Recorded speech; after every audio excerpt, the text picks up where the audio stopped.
Hi, this is Linda Gutierrez, your seasoned independent Stampin' Up! Demonstrator. And today I'm going to be showing you a really fun, pretty technique. But before I do that, I'd like to just introduce to you the Color Coach by Stampin' Up! This is a wonderful little tool to have. If you're not quite sure what colors may go good together, you'll see that there's all these color swatches of all of our colors, and in the back here are the suggestions of the different color combinations. For the card today, I am going to be using the color combination that is suggested when you use the rich raspberry to start. So I'm going to be using the rich raspberry, old olive, and pumpkin pie. And what I'm going to be sharing with you today is a card that I made for this past year's, actually it was September 2012, Founders Circle with Stampin' Up! That I had the honor to be able to attend.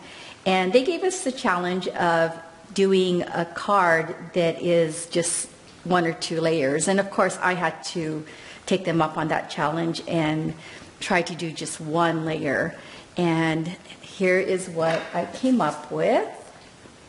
Isn't that pretty? It's a nice sponging technique, so I'm going to show you how it was done.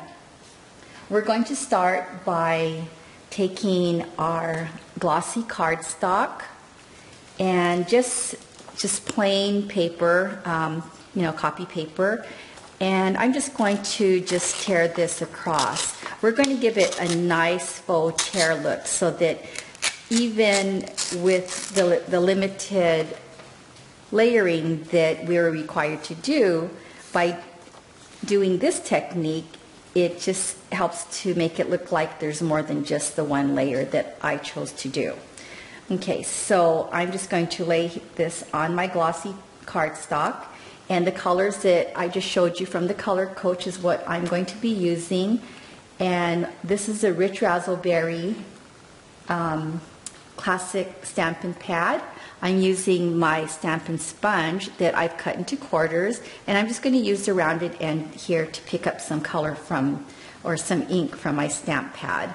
And I'm just going to just kind of pounce it here onto my glossy cardstock. Okay, just like that. And next we're going to go to our second color, and this is the old olive. So once again, we're just going to load that sponge up with some ink and just pounce it onto our cardstock.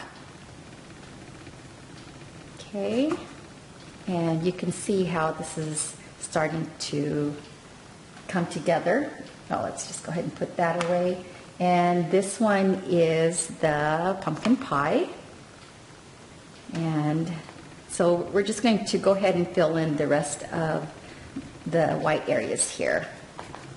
Okay, so you can pounce, or you can even kind of, get that color right into that cardstock. Like that. Okay, so as you can see, after we remove our piece of paper, we've got that nice look that looks like it's been torn. Isn't that neat? I got a lot of compliments with this card, so I wanted to share this with all of you today. Okay, so the next thing we're going to do is we're going to go ahead and start stamping. And today I'm using the Flowering Flourishes stamp set, and to stamp it I'm going to use my StazOn jet black pad. So let's go ahead and ink this up.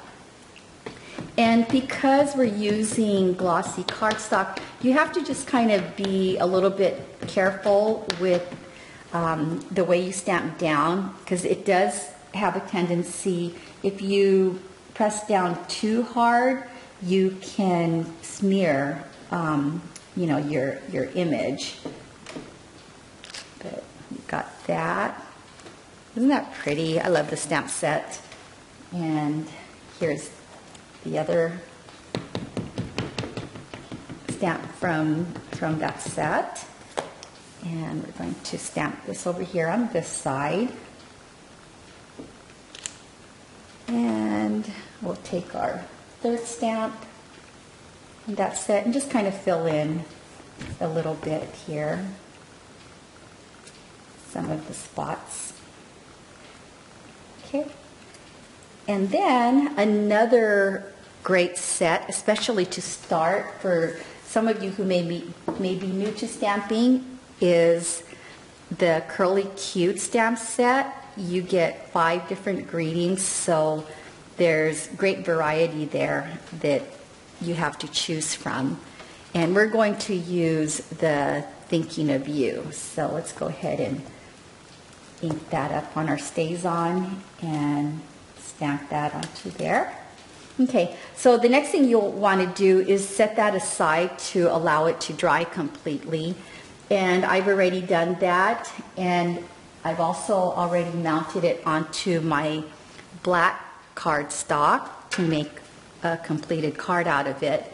And so you can see I've also stamped on the inside. And then I just want to just kind of dress this up just a little more by adding my rhinestone jewels to the center of these flowers here. So let's just go ahead and do that to just finish off this card. Okay, put this one here. And then we'll take one of the medium-sized ones and one of the smaller ones here. Oops, where did it go? There it is. Okay. And there we have our completed card. I hope you like this and give it a try yourself. It doesn't look probably as impressive as it does in real life, but I think when you give something like this to friends or relatives, they will be impressed. Okay, well, if you'd like to order any of the products that I showed you today or any other Stampin' Up! Supplies, please visit my blog at www.stampingyearround.com. Click on the Shop Now button up towards the top of the page. Thank you for joining me today. Have a wonderful day. Bye-bye.